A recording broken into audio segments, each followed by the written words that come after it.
विशोका वा ज्योतिष्मती। शब्दार्थ: विशोका बराबर शोक रहित, वा बराबर अथवा ज्योतिष्मती बराबर प्रकाश वाली। अन्वयार्थ: अथवा शोक रहित प्रकाश वाली प्रवृत्ति उत्पन्न हुई मन की स्थिति को बांधने वाली होती है। व्याख्या: सूत्र में उत्पन्ना मनसः स्थिति निबंधनी उत्पन्न हुई मन की स्थिति को बांधने वाली होती है, इतना वाक्य शेष है, सो लगाना चाहिए। विशोका बराबर सुखमय अभ्यास से जिसका शोक अर्थात रजोगुण का परिणाम दूर हो गया है। ज्योति ही बराबर सात्विक प्रकाश, ज्योतिष्मती प्रवृत्ति बराबर सात्विक प्रकाश जिसमें अधिक या श्रेष्ठ हो, वह प्रवृत्ति ज्योतिष्मती कहलाती है। जिस प्रकार पूर्वोक्त विषयवती प्रवृत्ति उत्पन्न हुई मन को स्थिर कर देती है, वैसे ही विशोका ज्योतिष्मती संज्ञक प्रवृत्ति भी उत्पन्न होकर चित्त को स्थिर कर देती है। जैसे विषयवती प्रवृत्ति के नासिका अग्रभाग, जिह्वा अग्रभाग आदि 5 विशेष स्थान हैं, जहाँ मन को स्थिर किया जाता है, वैसे ही विशोका ज्योतिष्मती प्रवृत्ति के भी सुषुम्ना नाड़ी में विद्यमान मणिपूरक अनाहत आज्ञा आदि 7 पद्म अर्थात 7 चक्र विशेष स्थान हैं, जहाँ चित्त को स्थिर करना होता है।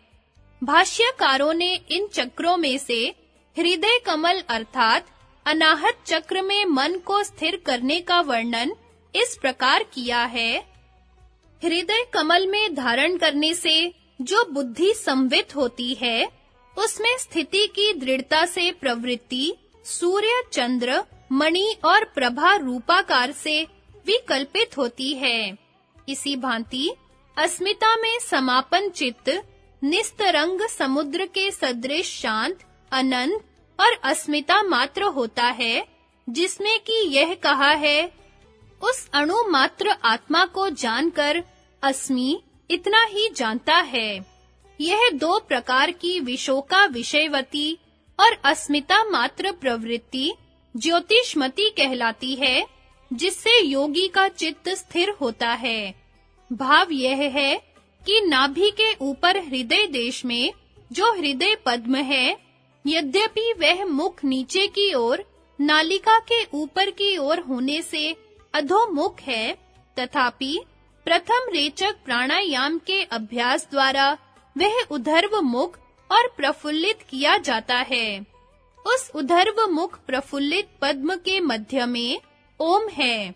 उसका आकार सूर्यमंडल और जागृत स्थान है। उसके ऊपर उकार चंद्रमंडल और स्वप्न स्थान है। उसके ऊपर मकार वहिन मंडल और सुषुप्ति स्थान है।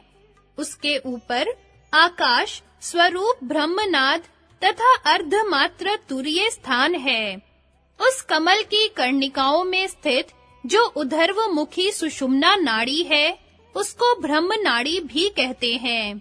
यह नाड़ी आंतरिक सूर्य आदि मंडलों के बीच से होकर मूर्धा पर्यंत चली गई है, इसलिए यह नाड़ी बाह्य सूर्य आदि मंडलों से भी संबद्ध है। यही चित्त का निवास स्थान है।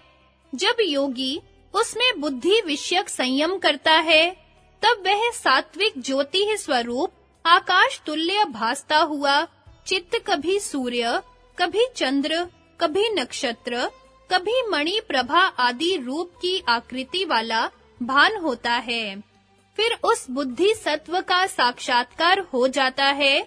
यह ज्योति ही स्वरूप बुद्धि सत्व का साक्षात्कार ज्योतिष्मती प्रवृत्ति पद का वाच्य है। इसमें पूर्वोक्त सूर्य आदि अनेक विषय रहते हैं, इसलिए यह भी विषयवती है। और सत्व गुण प्रधान होने से यह वृत्ति रजोगुण तमोगुण से रहित है, इसलिए विशोका कहलाती है। इसी प्रकार अस्मिता में धारण किया हुआ चित्त जब निस्तरंग समुद्र के तुल्य शांत और अनंत होकर सत्व प्रधान हो जाता है, तब उस चित्त की दशा को अस्मिता मात्र ज्योतिष्मति कहते हैं। इसी अस्मिता के विषय में पंचशिखाचार्य का निम्नलिखित सूत्र है। उस अणु मात्र अस्मिता का धारणा पूर्वक अनुभव हूँ इस प्रकार जानता है। इन सब में से प्रथम निरूपित जो बुद्धि संवित है उसका नाम विषयमति ज्योतिष्मति प्रवृत्ति है, और दूसरी जो अस्मिता स्वरूप चित्त की प्रवृत्ति है वह अस्मिता मात्र ज्योतिष्मति कहलाती है। विशोका इन दोनों का विशेषण है, क्योंकि शोक के कारण रजोगुण से ये दोनों शून्य हैं। इन दोनों प्रवृत्तियों के उत्पन्न होने से भी योगी का चित्त स्थिति पद की योग्यता प्राप्त कर लेता है। संगति मन के स्थिर करने का अन्य चौथा उपाय बतलाते हैं। वीतराग विषयम व चित्तम। शब्दार्थ वीतराग विषयम बराबर राग रहित योगियों के चित्त विषयक संयम करने वाला, व बराबर अथवा चित्तम बराबर चित्त। अन्व्यार्थ अथवा राग रहित योगी गण के चित्त विषयक संयम करने वाला चित्त मन की स्थिति को बांधने वाला होता है। व्याख्या मन से स्थिति निबंधनी, मन की स्थिति को बांधने वाला होता है।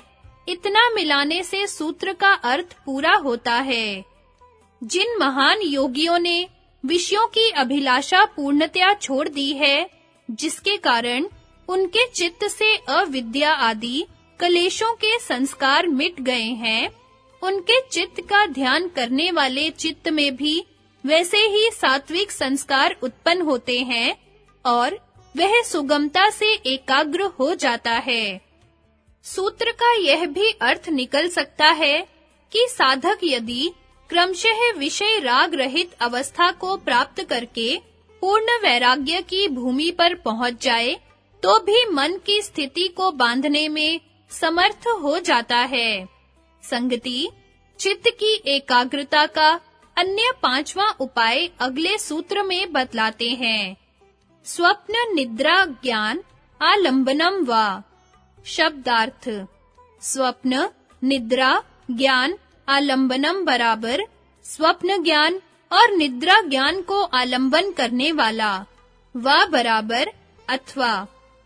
अन्व्यार्थ अथवा स्वप्न ज्ञान और निद्रा ज्ञान को आश्रय करने वाला चित्त मन की स्थिति को बांधने वाला होता है। व्याख्या चित्तम मनसेह स्थिति निबंधनम। चित्त मन की स्थिति को बांधने वाला होता है। इतना मिलाने से सूत्र का अर्थ पूरा होता है। जागृत अवस्था में चित्त में रजोगुण प्रधान होता है, इस कारण वृत्तियां बहिर्मुख होती हैं। स्वप्न में रजोगुण बना रहता है, परंतु तमोगुण से आच्छादित होता है, इस कारण वृत्तियां अंतर्मुख हो जाती हैं। निद्रा में तमोगुण रजोगुण को प्रधान रूप से पूर्णतया दबा लेता है, इस कारण उस समय केवल अभाव की प्रतीति कराने वाली वृत्ति रहती है। स्वप्न और निद्रा ज्ञान आलंबन से यह अभिप्राय है कि जिस प्रकार स्वप्न में तमोगुण के कारण वृत्तियां अंतर्मुख होती हैं, इसी प्रकार ध्यान की अवस्था में तम के स्थान पर सत्व गुण से वृत्तियों को अंतर्मुख करना चाहिए, और जिस प्रकार निद्रा में तमोगुण की अधिकता से अभाव की प्रतीति होती है, उसी प्रकार सत्व गुण की प्रधानता से एकाग्रता उत्पन्न करनी चाहिए, जिससे वस्तु का यथार्थ ज्ञान प्राप्त हो। इस प्रकार स्वप्न और निद्रा के ज्ञान का आलंबन करने से मन स्थिर हो जाता है।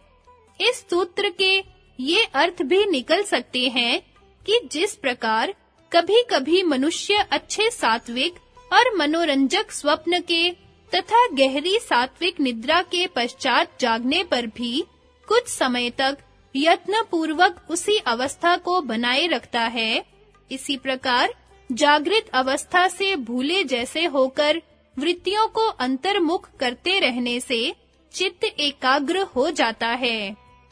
टिप्पणी सूत्र 38। विज्ञान भिक्षु ने सूत्र की व्याख्या निम्न प्रकार की है।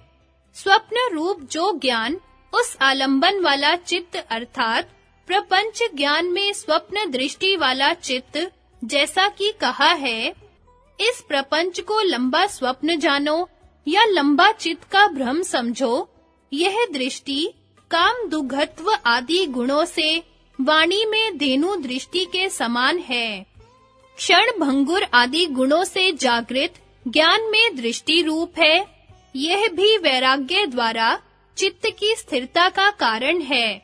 यह आशय है, निद्रा रूप ज्ञान ही है आलंबन, जिसका वह निद्रा ज्ञान आलंबन चित्त स्थिर हो जाता है। विस्मृत रूप सब जीवों में सुषुप्ति दृष्टि वाला चित्त स्थिर हो जाता है, जैसा कि कहा है, ब्रह्मा से लेकर स्थावर पर्यंत जिसकी माया से प्रसुप्त है, उस विष्णु की कृपा से ही कोई मुक्त होता है। यहाँ इस चराचर को लय की भांति प्रसुप्त देखने वाले पुरुष का मन मिथ्या व्यवहार में विरक्त क्यों ना हो, अर्थात अवश्य हो जाता है। संगति, मनुष्यों की रुचियां भिन्न-भिन्न होने से जिस वस्तु में जिसकी अधिक रुचि हो, उसी का वह ध्यान करे। अगले सूत्र में यह बतलाकर प्रवृत्ति के प्रकरण को समाप्त करते हैं। यथाभिमत ध्यानाद्वा। शब्दार्थ: यथा अभिमत ध्यानात् बराबर जिसको जो अभिमत हो उसके ध्यान से, वा बराबर अथवा। अन्व्यार्थ: अथवा जो जिसको अभिमत हो उसके ध्यान से मन की स्थिति बंध जाती है। व्याख्या: मनुष्यों की भिन्न-भिन्न रुचियां होती हैं, इस कारण जिसकी जिसमें शास्त्रीय मर्यादा अनुसार सात्विक श्रद्धा हो, उसमें ध्यान लगाने से चित्त एकाग्र हो जाता है। इस प्रकार जब चित्त में एकाग्रता की योग्यता प्राप्त हो जाए, तो उसको जहां चाहे लगा सकते हैं। संगति, चित्त के एकाग्र करने के उपाय बतलाकर अगले सूत्र में उनका फल बतलाते हैं।